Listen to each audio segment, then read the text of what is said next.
Hello friends, welcome to Indian study पर आपका स्वागत है। दोस्तों, आज की इस वीडियो में मैं आप लोगों के लिए हिंदी का टेस्ट लेकर के आया हूं, जो कि आपके आने वाले एग्जाम यूपीएसआई के लिए बहुत ही ज़्यादा इंपॉर्टेंट है।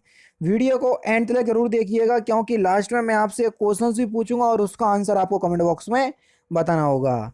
साथ ही साथ इस वीडियो की पीडीएफ डिस्क्रिप्शन में टेलीग्राम चैनल का लिंक दिया हुआ है, वहां से आप प्राप्त भी कर सकते हैं। तो चलिए दोस्तों, स्टार्ट करते हैं और देख लेते हैं पहला क्वेश्चन। निम्न विकल्पों में से एक सही विकल्प छांटिए। कौन सा सही विकल्प है वो आपको बताना है। जल्दी बताइए, वाक्यों का सही आपको विकल्प बताना है। कठिन परिश्रम के बिना तुम सफल नहीं हो सकते। बिना कठोर परिश्रम किए तुम सफल नहीं हो सकते। तो यहाँ पर जो आपका सही आंसर होगा वह होगा ऑप्शन नंबर बी, बिना कठोर परिश्रम किए तुम सफल नहीं हो सकते। दूसरा जो है वाक्य की दृष्टि से बिल्कुल सही वाक्य है, दूसरा ऑप्शन करेक्ट हो जाएगा। अल्पाहारी शब्द के लिए उचित वाक्यांश बताइए। यानी कि वाक्यांशों के लिए एक अर्थ आपको दे दिया, आपसे वाक्यांश पूछा है कि अल्पाहारी शब्द के लिए उचित वाक्यांश क्या होगा। तो सही आंसर हो जाएगा जो कम खाता हो, दूसरा ऑप्शन करेक्ट। लज्जा किस लेखक या लेखिका की कृति है? Important questions. तो किसकी कृति है ये? सही आंसर हो जाएगा आपका तस्लीमा नसरीन, तीसरा ऑप्शन करेक्ट। आटे दाल का भाव मालूम होना, इस मुहावरे का सही अर्थ क्या है? आटे दाल का भाव मालूम होना, इस मुहावरे का सही अर्थ क्या है? तो आपका जो सही आंसर हो जाएगा वह हो जाएगा कष्ट का अनुभव होना, चौथा ऑप्शन करेक्ट। शीशम शब्द का लिंग क्या है? जल्दी बताओ, शीशम शब्द का लिंग क्या है? क्वेश्चन नंबर 5, शीशम शब्द का लिंग आपको बताना है। तो सही आंसर हो जाएगा ये पुरलिंग शब्द है एक, पहला ही ऑप्शन करेक्ट। कदाचित शाम तक वह वापस आ जाए, इस वाक्य में प्रयुक्त काल को पहचाने कि इस वाक्य में कौन सा काल है? तो सही आंसर हो जाएगा आपका संभाव भविष्य काल, चौथा ऑप्शन बिल्कुल करेक्ट हो जाएगा। विवित ने फिलिंदा ब्लैंक्स मित्रों से कहा कि फिलिंदा ब्लैंक्स उदित की गेंद चाहिए। फिलिंदा ब्लैंक्स के स्थान पर सूटेबल वर्ड आपको लगाना है। तो विदित ने अपने मित्रों से कहा कि उसको उदित की गेंद चाहिए, तो चौथा ऑप्शन बिल्कुल करेक्ट हो जाएगा। अलंकार के मुख्यतः कितने भेद होते हैं? क्वेश्चन नंबर 8, अलंकार के मुख्यतः कितने भेद होते हैं? तो सही आंसर हो जाएगा आपका दो भेद होते हैं, शब्द अलंकार और अर्थ अलंकार। शब्द अलंकार में शब्दों का चमत्कार होता है और अर्थ अलंकार में अर्थ का चमत्कार होता है। शब्द अलंकार में अनुप्रास अलंकार, यमक अलंकार, श्लेष अलंकार ये आते हैं। अर्थ अलंकार में उपमा अलंकार, रूपक अलंकार, उत्प्रेक्षा अलंकार ये सभी देखने को मिलेंगे। ठीक है, उसकी बात का उत्तर कोई ना दे सका, सब फिलिंदा ब्लैंक्स हो गए। आपको बताना है फिलिंदा ब्लैंक्स के स्थान पर सूटेबल वर्ड। उसकी बात का उत्तर कोई ना दे सका, सब निरुत्तर हो गए, चौथा ऑप्शन करेक्ट। रतिपति शब्द का समानार्थी शब्द क्या होगा? रतिपति शब्द का समानार्थी शब्द, तो सही आंसर हो जाएगा आपका पंचसर, चौथा ऑप्शन करेक्ट। नेक्स्ट क्वेश्चन, वर्ष 2011 के कथाकार संजीव कोन की किस रचना के लिए इंदु शर्मा अंतर्राष्ट्रीय कथा सम्मान लंदन में दिया गया? तो सही आंसर आपका क्या हो जाएगा? जंगल जहां शुरू होता है, पहला ही ऑप्शन बिल्कुल करेक्ट। नेक्स्ट क्वेश्चन से स्टार्ट करने से दोस्तों, अगर आप यूपी टेट की तैयारी कर रहे हैं और चाहते हैं कि यूपी टेट के एग्जाम में 130 प्लस नंबर आए, तो आप लोगों को यह बुक परचेस करना पड़ेगी, क्योंकि चक्षु पब्लिकेशन आप लोगों के लिए ये बेस्ट बुक लेकर के आया है। इस बुक को बिल्कुल यूपी टेट का जो सिलेबस है उसी के अनुसार तैयार किया गया है। 3000 से ज्यादा आपको क्वेश्चंस देखने को मिल जाएंगे। यूपी टेट का जो पाठ्यक्रम है, जो सिलेबस है, उसी के अनुसार इस बुक को तैयार किया गया है। और 2 सॉल्व पेपर हैं लास्ट ईयर के, जिससे आपको ये आइडिया मिल जाएगा कि इस बुक में जो मटेरियल है वो आपके लिए यूजफुल है कि नहीं, क्योंकि इस बुक को बिल्कुल हूबहू उसी तरीके से तैयार किया गया है जैसा कि आपके एग्जाम यूपी टेट में पूछा जाता है। तो ये यूपी टेट एग्जाम के लिए बेस्ट बुक है। पूरे मार्केट में इससे अच्छी आपको बुक देखने को नहीं मिलेंगे, ये मेरा आपसे वादा है। ठीक है, और सबसे अच्छी बात क्या है, देख लीजिए दोस्तों, जो आपका यूपी टेट का सिलेबस है, जिसमें बाल विकास, शिक्षण विधियां, उसके बाद हिंदी, इंग्लिश, फिर उसके बाद आपका जो भी जीके है, सारा कुछ जो है या गणित है, यहां पर आपको बता दिया गया है। बिल्कुल पूरा विषय सूची में बता दिया गया है, फिर इसी के अनुसार आपको पूरा बुक जो है वो तैयार की गई है। ठीक है, और एक चीज मैं आपको और बता दूं, यूपी टेट की तैयारी करने के बाद इस बुक के बाद आपको अगर प्रैक्टिस भी करना है तो चक्षु पब्लिकेशन की प्रैक्टिस सेशन वाली बुक भी आती है, जिसमें 15 प्रैक्टिस सेट है और 5 प्रीवियस ईयर के सॉल्व पेपर भी हैं। तो यहां से आपकी तैयारी जो है वो और बेहतर हो सकेगी। समझ रहे? स्टडी गाइड बुक से आप लोगों की तैयारी होगी यूपी टेट की, जो कि यूपी टेट के लिए बेस्ट बुक है। और यूपी टेट अगर यूपी टेट एग्जाम की अगर आप प्रैक्टिस करना चाहते हैं तो ये प्रैक्टिस बुक भी आती है, तो यहां से भी आप इससे आप प्रैक्टिस कर सकते हैं। दोनों ही बुक के लिंक आपको डिस्क्रिप्शन में मिल जाएंगे, या आप ऑफलाइन मार्केट से जो है वो परचेस कर सकते हैं, या तो ऑनलाइन परचेस कर लीजिए जो कि डिस्क्रिप्शन में लिंक दिया हुआ है, या इनकी खुद ऑफिशियल वेबसाइट है वहां सर पे जाकर भी परचेस कर सकते हैं, या ऑफलाइन मार्केट से भी जाकर के परचेस कर सकते हैं। डिस्क्रिप्शन में आपको लिंक मिल जाएंगे। ठीक है। नेक्स्ट क्वेश्चन से आपका कि लोग आजीवन टट्टू की तरह जुते रहते हैं। टट्टू का बहुवचन आपको बताना है। तो टट्टू का बहुवचन हो जाएगा आपका टट्टुओं। पहला ही ऑप्शन करेक्ट। रघुपति राजा या रघुपति राघव राजा राम में कौन सा अलंकार है? तो यहां पर आपका अनुप्रास अलंकार होगा। एक वर्ण की आवृत्ति जहां बार बार आती है वहीं अनुप्रास अलंकार होता है। देखो रा जो है वो वर्ण की आवृत्ति बार बार आ रही।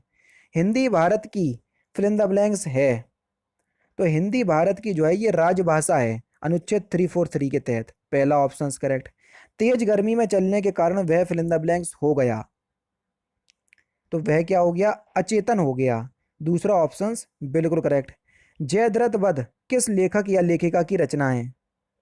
जयद्रथ वध, तो ये मैथिली शरण गुप्त की है सर। पहला ही ऑप्शन यहाँ पर आपका बिल्कुल करेक्ट हो जाएगा। याचना शब्द का बहुवचन क्या होगा? याचना शब्द का बहुवचन, तो याचना शब्द का जो बहुवचन है वो याचना ही होता है। चौथा ऑप्शन करेक्ट।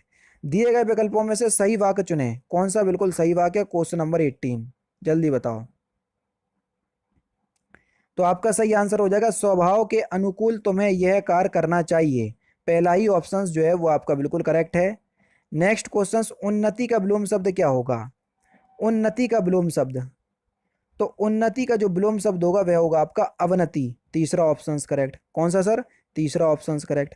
सरसिज का पर्यायवाची शब्द निम्नलिखित में से कौन सा है? सरसिज का आपको पर्यायवाची शब्द बताना है। तो सरसिज का पर्यायवाची शब्द हो जाएगा आपका नलिन। क्या होगा सर?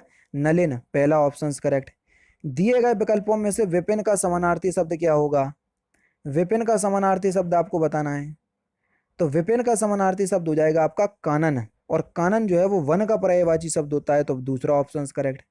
बिल्ली शब्द का आपको पुल्लिंग बताना है कि बिल्ली का पुल्लिंग क्या होगा? तो बिल्ली का जो आपका पुल्लिंग होगा वह होगा जाएगा आपका विलाव। पहला ऑप्शन करेक्ट। आदमियों को भेड़ बकरी की तरह हाँकने का जमाना अब नहीं रहा। कोष्टक में दिए गए शब्दों का बहुवचन बताएं। भेड़ बकरी का बहुवचन आपको बताना है। भेड़ बकरियों, यानी कि दूसरा ऑप्शन बिल्कुल करेक्ट हो जाएगा। नेक्स्ट क्वेश्चन की तरफ चलते हैं सर। ब्राह्मी से किस लिपि की उत्पत्ति हुई? जल्दी बताओ। ब्राह्मी से किस लिपि की उत्पत्ति हुई? तो सही आंसर हो जाएगा आपका देवनागरी लिपि। चौथा ऑप्शन करेक्ट। कई दर्शक गण किस विशेषण का उदाहरण है? कई दर्शक गण, अब पता नहीं कितने दर्शक गण हैं, तो अनिश्चित संख्यावाचक विशेषण का उदाहरण है ये। पहला ही ऑप्शन यहाँ पर आपका बिल्कुल करेक्ट हो जाएगा। 17वें रमाकांत स्मृति कहानी पुरस्कार से किसे सम्मानित किया गया था? तो किसे सम्मानित किया गया था? इंदिरा डांगी। पहला ही ऑप्शन यहाँ पर आपका बिल्कुल क्या होगा सर? करेक्ट हो जाएगा। नेक्स्ट क्वेश्चन की तरफ बढ़ रहे हैं। और 17वां ये जो रमाकांत स्मृति पुरस्कार ये 2014 में दिया गया था। हालांकि ये जो मैं आपको प्रैक्टिस सेट करवा रहा हूँ ये लास्ट ईयर के प्रैक्टिस सेट हैं सारे, जो 2017 में एग्जाम हुए थे। ठीक है, तो ये वो चल रहे हैं।